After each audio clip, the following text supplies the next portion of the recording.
Let's go. Now, here you've got an image of Aleister Crowley. Okay. He would carve satanic images in the breast and the chest area of his women. He had a harem. Okay. Yes. No. I don't know. Okay. News to you? Well, it would be news to me. Yeah. Now I will say this: Uncle Al and his relationship to women wasn't always the most healthy. I think of Uncle Al. He skirts when he was little or something. Well, okay. So when Uncle Al was little, his family was in the Plymouth Brethren, which was a very hardcore kind of conservative Protestant Christian faith, and I don't think it was very good for him. And so he spent the rest of his life just like, oh, you think I should do this? Well, I'll show you, mom and dad, and your crummy values. And he really kind of took it too far. Now, his relationship to women, this is something that oh my God, I'm going to get in so much trouble. Go for it. Get in trouble. One of my critiques of Thelema is that they took the equality that women enjoyed in the Golden Dawn and they kind of changed a little bit. Like women were seen as like useful tools, like vessels. And so, that let's just say Aquarian current was very present. And so yeah, the women, and I've heard from ex-Thelemic women who said, I really didn't feel like I was an equal. I felt like I was sort of being used. And Uncle Al did kind of have that proclivity. And this isn't a nice thing to say, but the dude had a body count. Like he left a bunch of his fellow mountain climbers stranded to die. Oh, you meant that type of body count. Okay. Yeah. Like both kinds, I suppose. Okay. But no, he was sort of notoriously not so personable. One of the things he did do a lot, or happened to him, I don't know how I would exactly describe it, but these women would approach him and constantly be like, I've got a spirit in me and it's got a message for you. And that seemed to happen all the time. So this was also, of course, what was it, like late 1800s, early 1900s? Was it like I have a spirit inside of me and only your penis can get rid of it? Was it that type of situation? Well, I'm sure that was part of it. Okay. But really, honestly, he was, and believe it or not, he was actually kind of skeptical. He was like, okay, I'm going to quiz you, spirit, about this and that and the other. And he did. And apparently they passed his test. And so then I guess after that, they went straight to the magic is in the butt part. And the magic happened. And there we are. All right. So I don't know about the carving on the chest. That seems a little. Well, he's got a picture. Yeah, but the internet doesn't lie. No, that's true. I believe all pictures on the internet. So yeah. I'm in trouble. Especially the newer ones. Yes. Very authentic. I mean, if it was a movie of her, I totally believe that because I can't do that. Yeah, so far I'm only seeing one picture, so I don't think that we can say that he just does this. For all we know, she did it. Also, I zeroed in on the whole like Satan piece because the Satan per se, maybe not so much. I think Al went back and forth on that one because his holy guardian angel was Aiwass, and then he said, "Oh well, I think Aiwass is actually the devil," but that is such a strange thing to say for someone who's Kabbalistically informed because the devil is really not so much a thing as it is like your own reactivity. Okay. So I guess you could super double, triple loop around and say, well, maybe he felt like Aiwass was his own reactivity. I don't know. Is it possible he started losing his shit after a while? It is not impossible. No. Okay. Wasn't he all coked out? I mean, it's like you can't expect somebody to keep all of their story and their beliefs straight at a certain point, Right. That probably explains why he got into yoga, Okay. I'm kidding. No, he was not afraid of substances. No, he certainly was not afraid of substances. I will say this: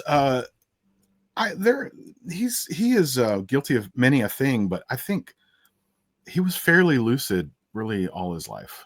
Okay, best I can tell.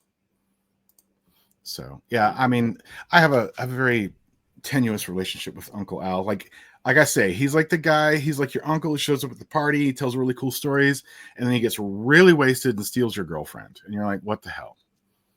He's got to get those demons out somehow. And they go right to the butt. Ooh. All right, let's continue. And of course, he was also a bisexual, so he had males who he had sexual rituals with. True. Yes. True. Now here's I'm circling something you can't see, but you see that symbol that's right next to that potato dude's head? Which one? There's a circular symbol. Yeah, that one. Okay. I think it's funny because if you really look at it, it is a cock and balls staring straight at you. Oh my God, it is. So, Uncle Al, I will Al, never be able to unsee it. You're welcome. Uncle Al was full of like sex jokes, dick jokes. He did that all the time. And he would even incorporate them into like quote unquote, sacred symbols. He's like, haha, it's a peen. What was his sun sign? Do we know? Does anybody know? Great question. Nikki said he was a Virgo sun. Interesting. I don't think we can make any assessment based on that. We would definitely have to see what else he's got going on, because that's too broad for such a colorful character. Okay, the bisexuality part is true. And it's another one of my like gripes with Thelema. And I'll say this, I don't care what you do. I really don't. But I also don't think that you should say that the new Aeon of Horus means that everybody needs to be bisexual. I don't think the gays would appreciate that. I'm not sure the straights would appreciate, like, let people just do what they're going to do. I think I think it was, him and his alchemical, whatever. And like, let's combine everybody. And now we're all bisexual and whatever. So this, I didn't deal with too many people in the Crowley crowd. Okay. A few. Okay. Most of my experience was with just straight up Wiccans. And it seemed, or, just neo-pagan and paganism in general seemed to attract a lot of people who just wanted, like, they liked the idea of a religion that allowed for sexual liberation and empowerment, but also it attracted some creeps who just wanted the excuse, I think, to just, get down with everybody. Right. Thelema certainly has more than its share of that. And so do the Tantra cults. Well, I disagree with that. Okay. The latter part, namely because I know I'm sure they have those people, but in Tantra, like sexual Tantra as it is in the West is not Tantra. That's not a real thing. That's like, I'm excluding real Tantra. I'm talking about like the dudes in there, like cut off duck heads are like, bro, I'm totally a shaman, whatever.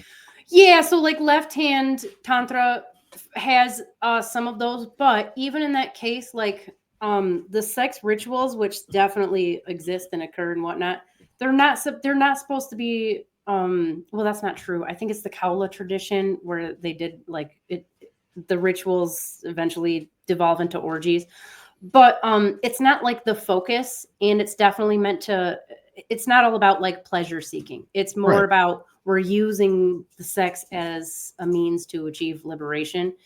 And I didn't get that from a lot of the neo-pagan people who were like, oh, I just, like, oh, yeah. This is real liberation. Take it off. Yeah. All right, let's keep going. Okay.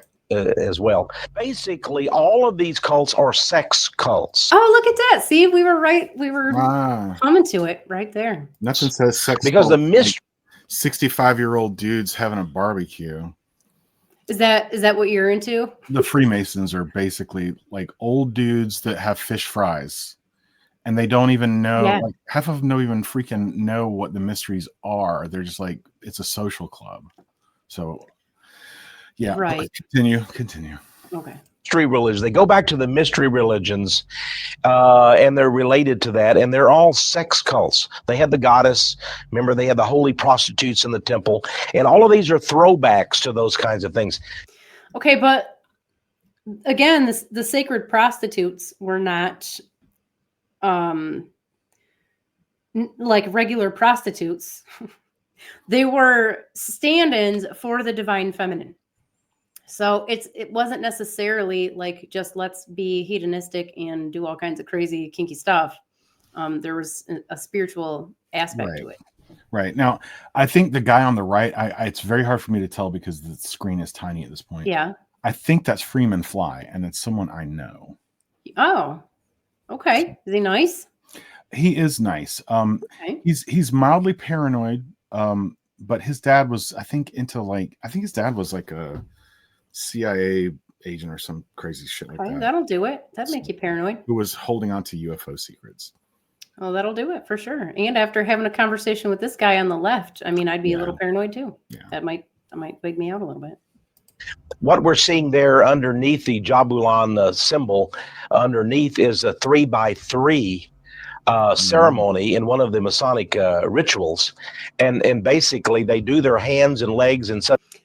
Who is this Santa Claus cat frog person? Do you know? That's a demon. That's a goetic demon. So he's gone from like a Trinitarian idea, or perhaps the triangle of art that one would use in goetic invocations, which is a triangle that you place outside of the circle, and you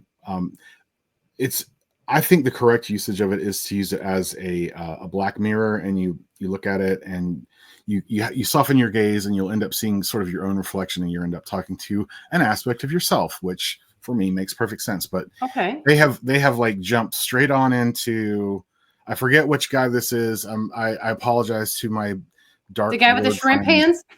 No, it's the man frog cat, or he's got like shrimp hands. They're like shrimps. Like, okay, yeah, that's cool. Shrimps. So in this guy's defense, he didn't put the picture up. Whoever made the video. That's true. That's true.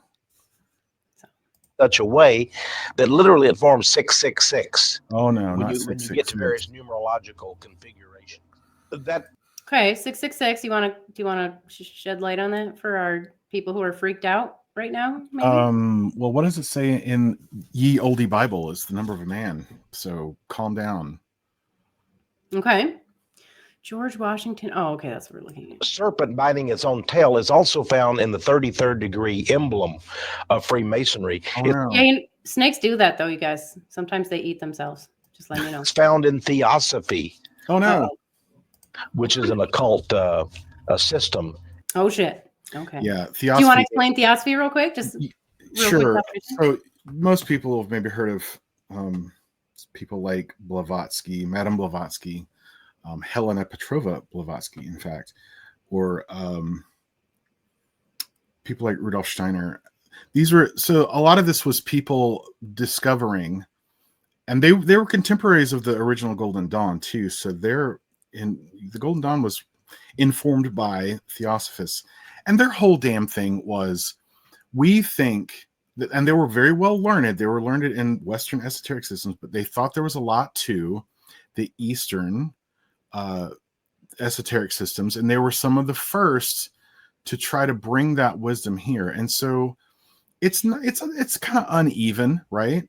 We're fortunate now that we have really good people that came from India, and they're explaining it to us in great English, in metaphors and ways that we can understand. Yeah. Back then it wasn't necessarily, and the translations weren't necessarily so great.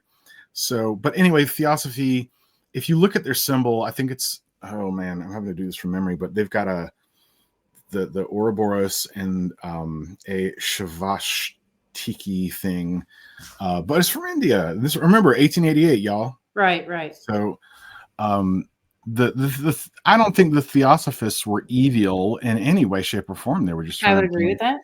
Bring over they were the wisdoms.